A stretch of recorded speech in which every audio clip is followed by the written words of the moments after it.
Сәлеметсіздер ме, құрметті оқушылар? Біздің онлайн сабағымызға қош келдіңіздер. Бүгінгі біздің сабағымыздың тақырыбы қиял ғажайыптар әлемі. Яғни біз жаңа тарауды бастадық. Ең соңғы 10-шы бөлім ғылыми фантастика деген бөлім. Соның бірінші, екінші сабағы қиял ғажайыптар әлемі. Бүгінгі сабағымыздың мақсаты мәтін үзіндісін тыңдап, оқиғаның дамуы мен аяқталуын болжау. Сұрақтарға дәлелді жауап беру, оқшау сөздерді тану, ажырата білу. Демек, бүгінгі сабақта біздердің үйренетініміз төмендегідей. Біз мәтінді тыңдаймыз, мәтінді тыңдап болғаннан кейін, сол мәтін туралы өзіміздің болжамымызды, көзқарасымызды айта аламыз. Екіншіден, сұраққа дәлелді жауап бере аламыз. Үшіншіден, оқшау сөздерді ажыратамыз. Енді сабағымызды бастамай тұрып, сұрақтарға ауызша жауап беріп көрейік. Қиял дегеніміз не? Қандай қиял ғажайып шығармаларды білесің? Қиял ғажайып шығармалар сендерге ұнай ма? Сен қиялдай аласың ба? Міне осы сұрақтарға ауызша жауаптарыңызды дайындап қойыңыздар. Ертеңгі онлайн сабағымызда осы сұрақтарға берілетін сіздердің жауаптарыңызды талқылайтын боламыз. Олай болса, ары қарай мен жалғастырамын. Қазір сіздерге бірнеше сурет беремін. Суреттерге қарап шағын мәтін құрастырасыздар. Мынандай бір суреттерді қойдым экранға. Мұқият қарасаңыздар, біздің қазіргі алдағы танысатын мәтініміз осы суреттерге байланысты. Яғни біз суреттерге байланысты шағын мәтін құрастырып көрейік. 40-50 сөзден тұратын. Сол шағын мәтінді құрастырып болғаннан кейін, оны маған жіберудің қажеті жоқ. Тек қана өзімізді тексеру үшін жазып аламыз.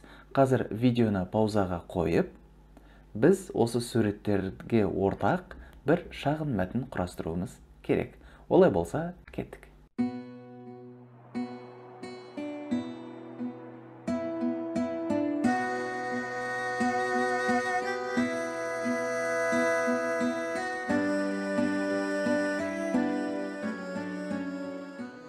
Құрастырып болған болсақ, мәтіннің өзімен танысайық. Біздің қазіргі осы жазған мәтініміз қаншалықты сәйкес келеді екен? Қиял ғажайыптар әлемі, 3-ші тапсырма. Олай болса, мәтіннің бастапқы бөлігімен танысамыз. Қиял адам іс-әрекетінің қандай түрінде болмасын, қажетті үдеріс. Қиял әлеміне баулу адамзаттың бәріне тән психологиялық үрдіс. Мәселен, жазушы өзінің шығармасына таңдайтын кейіпкерлердің бейнесін өз қиялында жасайды. Енді бастапқы бөлігімен таныстық. Әрі қарай біз мәтіннің дамуы және соңғы жағы қалай аяқталады, қалай жалғасып, қалай аяқталатындығын біз өз ойымызбен жазуымыз керек. Примерно шамамен болжап жазуымыз қажет. Оны жазған кезде біз тұжырымды оймен жазуымыз керек. Мысалы, әрі қарай жазушының өмірімен, жазушының кейіпкерлерді сипаттауымен жалғасады, оқушыларды баяндауымен, суретшілердің өмірін баяндауымен, немесе мультфильмдерді баяндауымен дейсіздер ме? Қалай дамып, қалай жалғасатындығын қысқаша 5-6 сөйлеммен жазып алуымыз керек. Ал кеттік.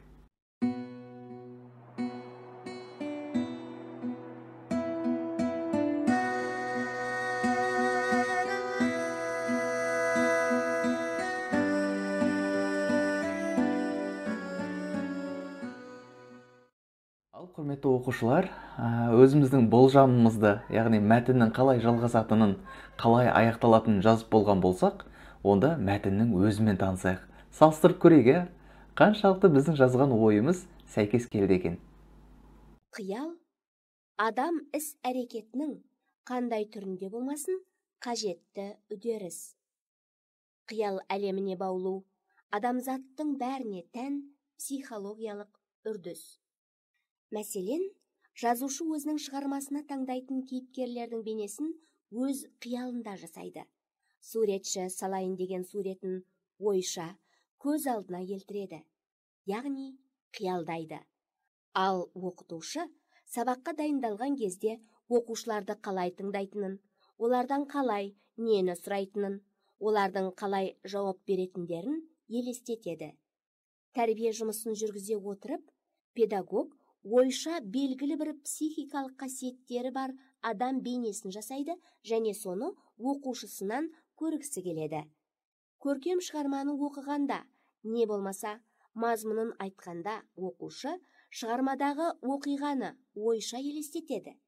Кейде оқушының сабақты түсінбеуінің себебі мұғалімнің айтқанымен оқулықтағы ақпаратты ойша елестете алмағанынан болады. Мектеп оқушысының шығарма жазу кезінде қиялдың рөлі зор. Біріншіден, қиял оқушының дамуына әсер ететін бірден бір күш. Екіншіден, қиялдың арқасында кейіпкердің тамаша образы жасалады. Адам соған ұқсауға тырысады. Сондықтан да көптеген жастар мен жасөспірімдер сүйікті кітап кейіпкерлеріндей болғылары келеді. Міне, қысқаша мәтін осылай, құрметті оқушылар.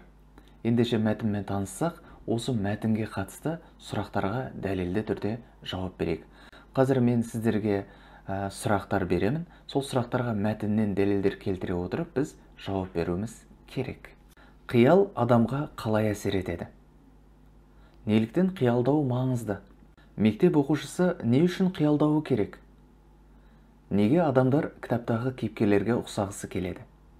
Міне осы сұрақтарға кітаптан дәлелдер келтіріп, толыққанды жауап беріп, дәптерімізге жазып алайық. Ертеңгі сабағымызда да осы сұрақтарға берілген жауаптарыңызды, жазылған жауаптарды ертеңгі сабағымызда талқылайтын боламыз.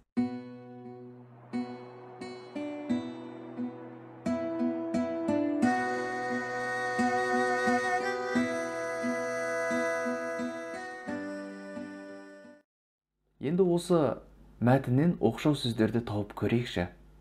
Қане балалар, 1 минут уақыт берейік. Осы мәтіндегі жазылған оқшау сөздерді біз не істеуіміз керек? Теріп, дәптерімізге жазып алуымыз керек. 1 минут уақыт. Ал кеттік.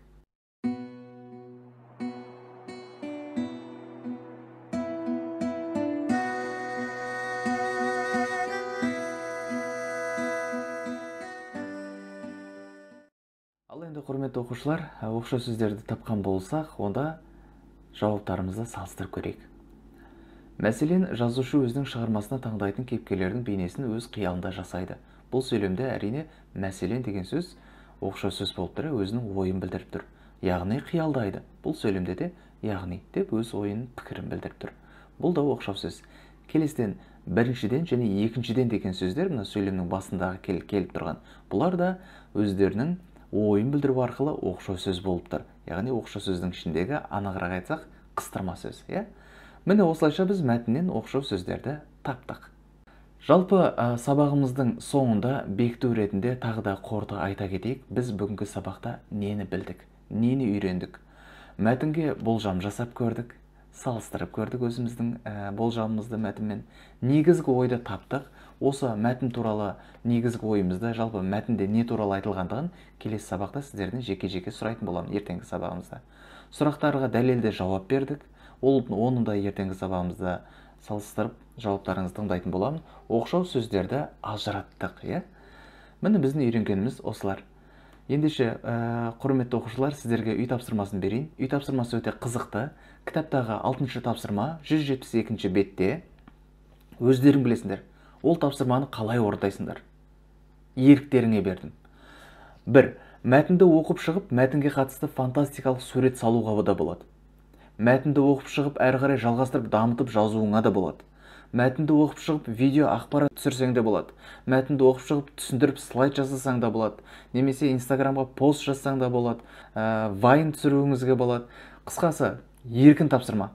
Жалпы осы мәтінді түсінгендігіңізді білдіретін бір тапсырма орындасаңыз болды. Бірақ тек қана өтініш орындауымыз керек. Жақсы? Ертең таңертеңге дейін сіздердің үй тапсырмаларыңызды WhatsApp арқылы жіберулеріңізді күтемін. Осымен сабағымыз аяқталды. Келесі сабаққа дейін сау болыңыздар.